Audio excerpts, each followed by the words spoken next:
Charlie Douglas, who once kept America's warplanes flying, was fighting to keep his desert airstrip alive while facing foreclosure.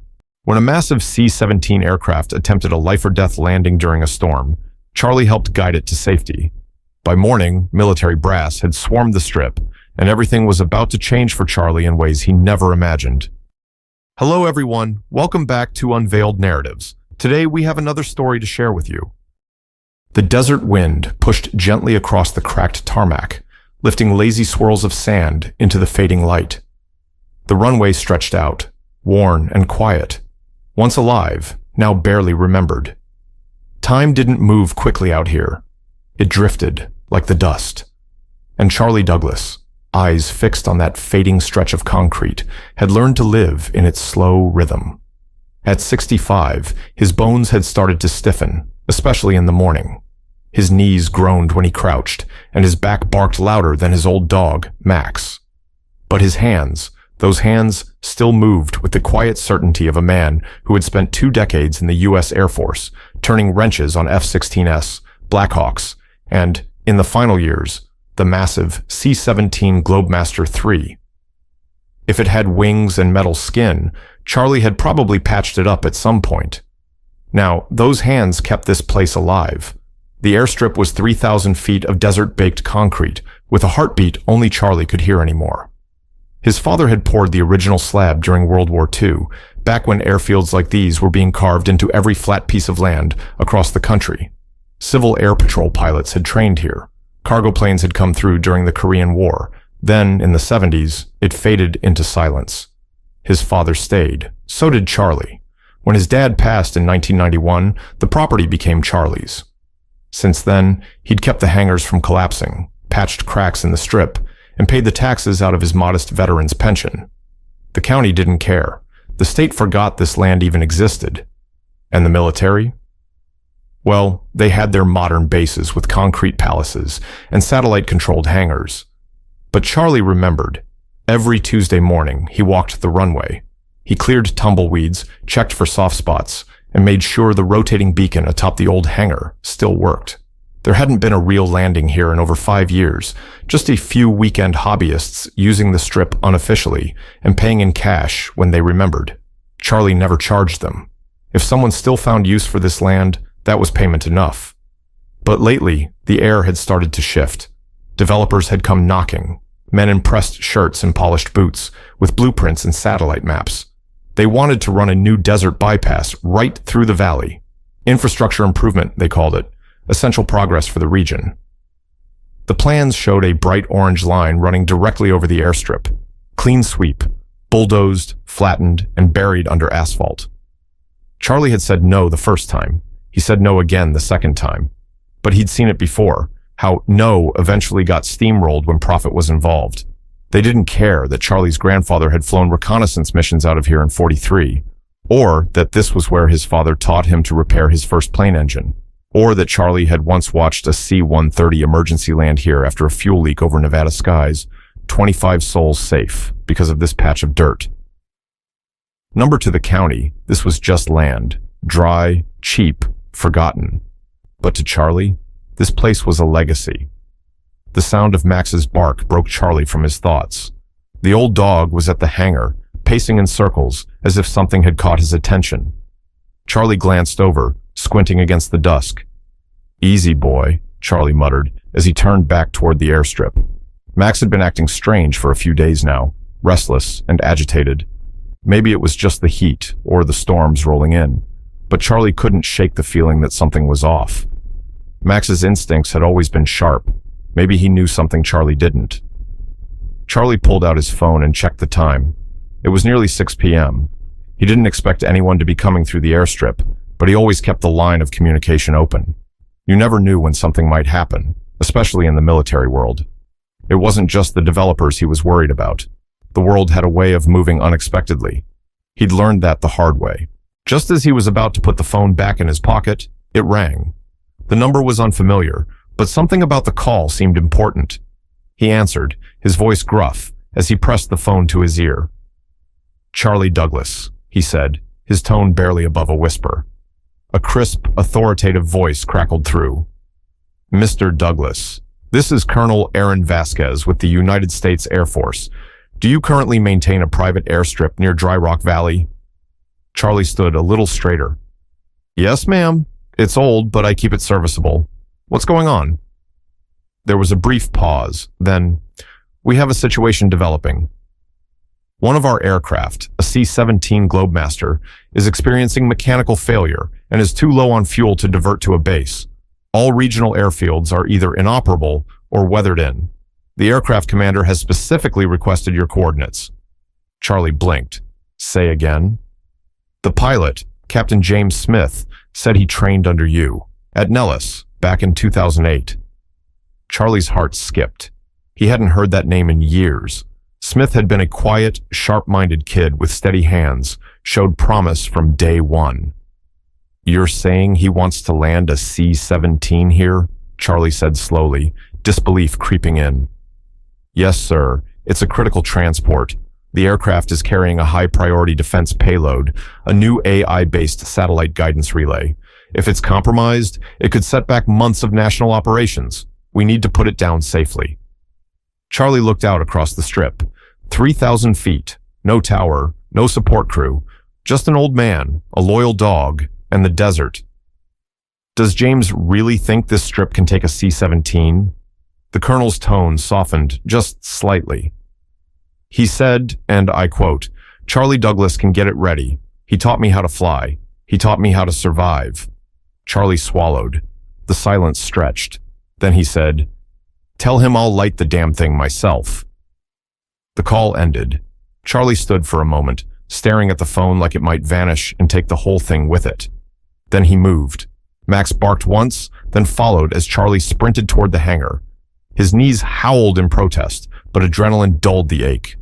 Inside, dust floated in the dim amber light, filtering through the rafters. The smell of oil and sun-baked wood filled his lungs. First things first, the rotating beacon. Charlie grabbed the old generator's starter cord and yanked hard. Nothing. Again. On the third pull, it coughed, choked, then finally roared to life.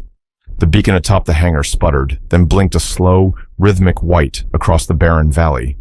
One by one, Charlie kicked open storage crates, flares, a rusted CB radio, wire cutters, a tool belt. He threw them all into the bed of his old Chevy truck. It fired up on the first try, a miracle in itself. Come on, Max, he shouted, and the dog jumped in beside him, tail twitching with anxious energy. The sky was dimming fast, the clouds now a massive bruised wall stretching across the horizon. Lightning flickered in the distance, and wind slammed against the cab as Charlie drove the length of the strip. He skidded to a stop at the far end. Out came the flares.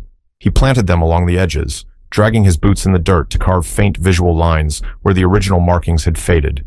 The wind tried to snatch them away, but he anchored them with rocks and stubbornness. Back in the truck, he circled to the midsection. The cracked concrete had held up surprisingly well, but there were a few dangerous soft spots. He flagged them with orange flags and, in one spot, parked his truck off to the side, headlights angled low just in case. Then came the radio. Static, more static, then a voice, rough, tired. Dry Rock Tower, this is Guardian 6-3 Zulu, inbound with one engine out and hydraulics compromised. Request final approach. Charlie snatched the receiver. Guardian 6-3 Zulu, you got no tower here, just Charlie Douglas. Strip's clear. Wind is rough, 30 out of the southeast. Got flares on the north side. You got one shot. A pause. Charlie, it's me. Charlie's heart caught. James? You really lit the damn thing, the voice said, ragged but alive. You're damn right I did. Another pause, then. We're coming in hot. Starboard engine's on fire. Front gear won't drop. We're flying blind, boss. Charlie looked out at the sand, swirling in golden chaos across the strip. He grabbed the mic again. I'll bring you home. Aboard the C-17, 20,000 feet, and falling.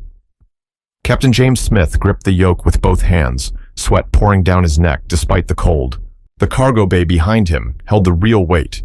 Not the AI relay box, sealed in military-grade carbon casing, but the responsibility. If this mission failed, it would ripple across U.S. operations in Europe and the Pacific. But all James could think about was a summer afternoon, 15 years ago. He was 15, standing barefoot in Charlie Douglas's hangar, too shy to speak until Charlie walked over, handed him a wrench, and said, "You want to fly? Learn to fix first. You respect what holds you up, it'll never drop you." That had stuck. Charlie taught him everything: how to think under pressure, how to read the wind like a story, how to keep calm when everything around you wanted to come apart. Now, everything was coming apart. Smoke filled the cockpit. The fire alarm screamed. The backup gauges blinked red like Christmas lights gone mad. His co-pilot, a young Air Force lieutenant named Grant, shouted, "We're not going to make it to Edwards." James's jaw clenched. "We're not going to Edwards." He leaned forward, peering through the windshield. Down there, in the middle of nowhere, a faint glow, 2 lines of light, like the gates of salvation. "Prepare for emergency landing," he said, voice steel. Back on the ground, Charlie stood near the midpoint, radio in one hand, flashlight in the other. He couldn't see much anymore. The storm had rolled in fast. Fat raindrops began slapping the sand, turning it to sludge in places. Wind tore at his coat, and lightning lit up the desert like a battlefield. Then he heard it. A deep, distant rumble. Max barked once, low and uncertain. The rumble grew into a roar, louder than thunder, as the massive silhouette broke through the haze. The C-17. One engine was glowing, not with power, but with smoke. The landing gear bay doors flapped open, but the nose gear stayed retracted. Charlie keyed the mic. "James, front gear's still up. You're going to hit nose first." "Copy," came the answer. "We'll ride it in." Charlie dropped the mic and ran. Sprinting across the strip, he grabbed a barrel from the edge of the hangar, filled with old aviation fuel, and rolled it out toward the edge of the runway. He lit a flare and jammed it into the top. A pillar of fire burst upward, marking the touchdown zone. The aircraft descended like a wounded bird, swaying in crosswinds. Flaps out, one engine fighting against the pull of gravity. Black smoke trailing behind like a war wound. Charlie held his breath. The aircraft descended like a wounded bird, swaying in crosswinds. Flaps out, one engine fighting against the pull of gravity. Black smoke trailing behind like a war wound. Charlie held his breath. The storm still loomed in the east as the C-17's engines wound down. The massive aircraft rested on Charlie's old desert strip, its hull streaked with soot, one landing gear sagging like a tired knee. But it was down, safe and alive, but not out of danger. As the last engine coughed and sputtered, a ground crewman shouted, "Fuel line's leaking. Drip under starboard wing." Before anyone else could react, Charlie was already moving. He dashed to the hangar and grabbed a rusted red toolbox, the same one he'd carried since '85, then hustled back through the rain-slick gravel. No orders, no clearance, just instinct. Sliding under the belly of the aircraft, flashlight clenched in his teeth, he scanned the underside until he spotted it. A torn pressure line, fuel dripping steadily onto the dirt. "Someone get me a clamp and gasket tape, now!" he barked. The soldiers hesitated, then snapped into motion. In minutes, with oil-stained hands and desert grit grinding into his knees, Charlie patched the line. It wasn't pretty, a metal clamp, old hose rubber, and a sealant that expired years ago, but it would hold just long enough to keep the bird from going up in flames if one stray spark found that leak. When he emerged, soaked to the bone, face streaked with grease and rain, the dripping had stopped. "You just saved our aircraft twice," one of the soldiers muttered. Charlie didn't answer. He just wiped his hands on a rag, tossed it over his shoulder, and gave a quiet nod. Inside the cockpit, Captain James Smith sat in stunned silence, adrenaline still ebbing. Rain spattered the glass. For a long moment, no one moved. Then the voice came again, from the tarmac. "You gonna sit there all day, or come out and say hello?" James blinked. That voice weathered, firm. He turned toward the open side hatch just as the ramp began to lower with a soft groan. And there he was, the man who once handed him a busted radio and said, "See what you can make of this, kid." Charlie Douglas. James descended the ramp, boots hitting desert gravel. Neither said anything at first. The wind whipped around them, blowing dust and memory alike, and then Charlie gave that same half-smirk James remembered from boyhood.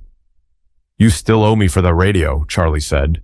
James laughed, and for a moment the weight of the mission, the fire, the storm, it all lifted. I figured this place would be gone by now, James said, scanning the airstrip. I figured you'd be taller, Charlie shot back. The two men stood together beneath the storm clouds, not as soldier and civilian, but as pieces of each other's past, finally meeting again in the present. Within minutes, the desert silence gave way to the distant hum of engines. Military trucks arrived in a staggered convoy, headlights cutting through the sand-streaked air.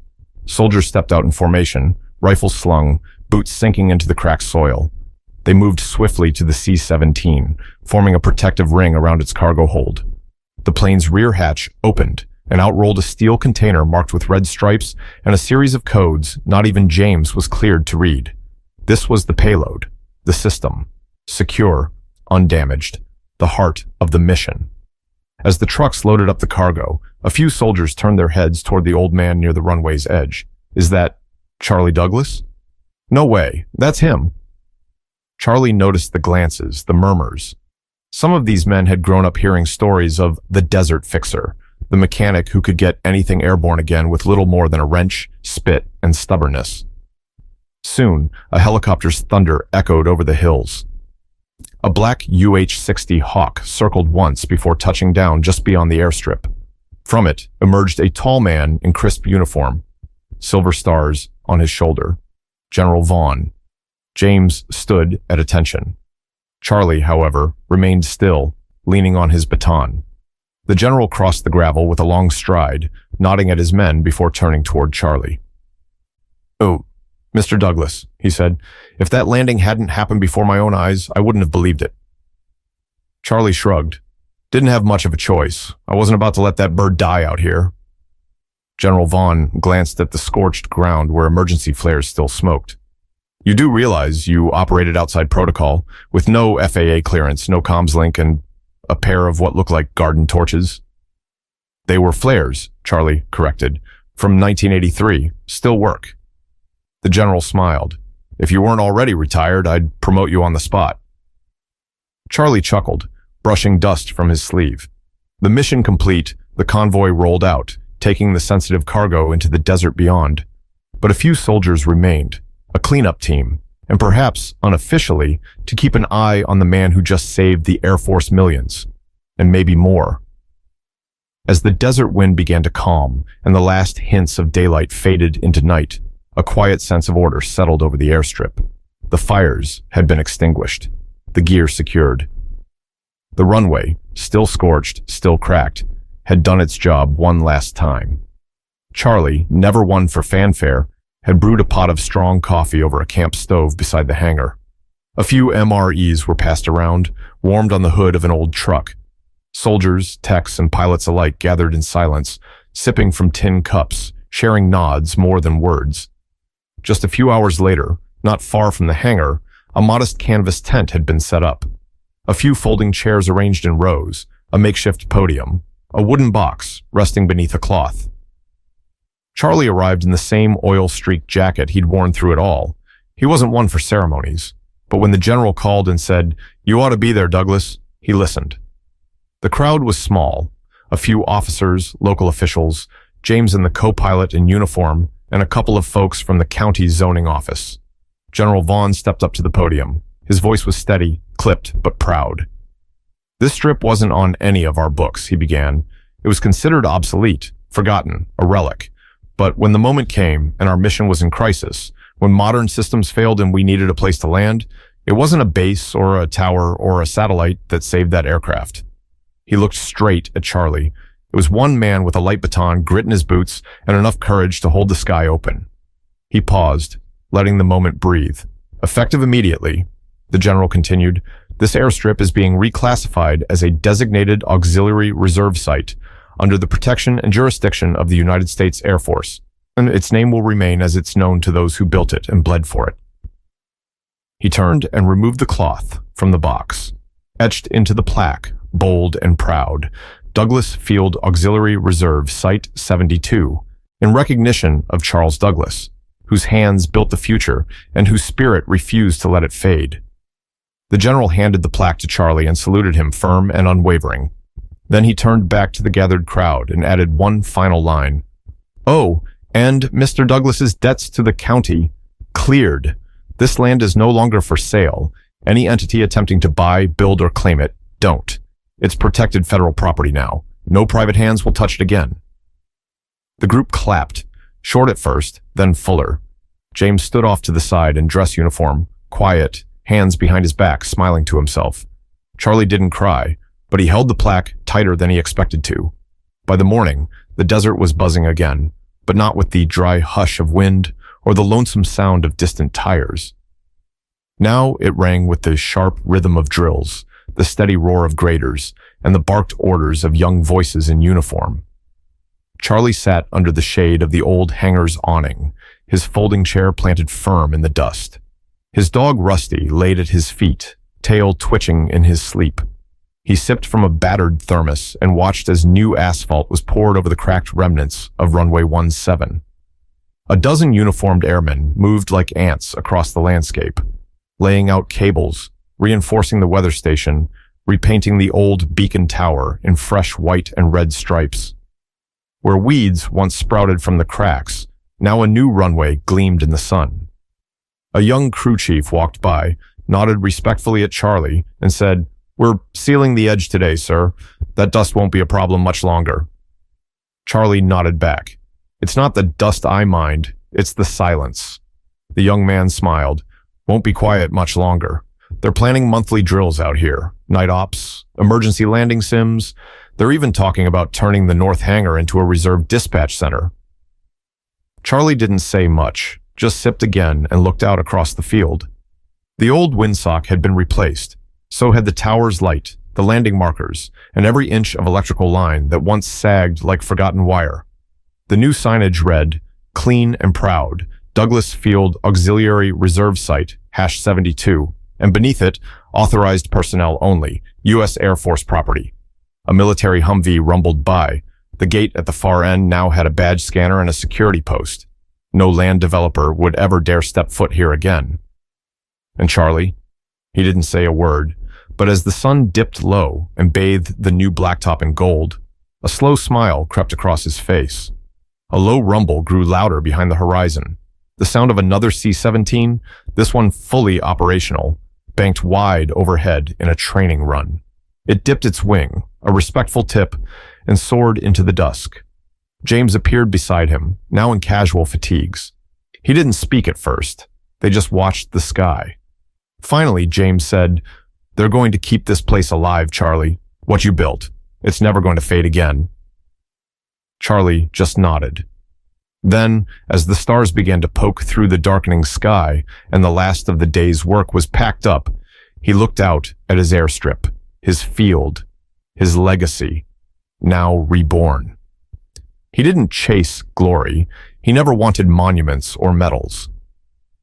But in the stillness of that desert night, with the stars above and the hum of jet engines echoing in the distance, Charlie Douglas knew one truth. He mattered.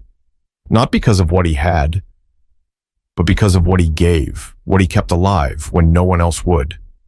Out there, beneath a sky wide enough to hold history and hope, Douglas Field wasn't just land. It was proof that some things are worth saving. And some men, too stubborn to quit, end up becoming legends. If you enjoyed this story, don't forget to like and share. It helps more people discover these powerful narratives. And if you're new here, hit that subscribe button for more inspiring stories that often go untold. And if you're looking for what to watch next, just check out the videos showing on your screen right now. We picked them just for you. Thanks for being here, and we'll see you in the next one.